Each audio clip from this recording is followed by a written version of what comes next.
মরে দেখেন আপনারা কেউ চিনবে না। কথা বলেন ঠিক কিনা? কেউ চিনবে না। এই জন্য একজন কবি বলে, আমি একটা মানুষ ছিলাম, আমার একটা নাম ছিল, সবার মতো আমার দেহে রক্ত পানি ঘাম ছিল। আমি একটা মানুষ ছিলাম, আমার একটা নাম ছিল, সবার মতো আমার দেহে রক্ত পানি ঘাম ছিল। নাম ধরে আজ বলছে না কেউ, বলছে মোরা লাশ। কথা বলেন ঠিক কিনা?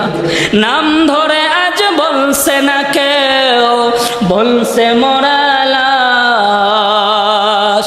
দাফন হবে জলদি কখন, নইলে সর্বনাশ। কথা বলেন ঠিক কিনা? নিজের সন্তান পর্যন্ত নিজের আব্বু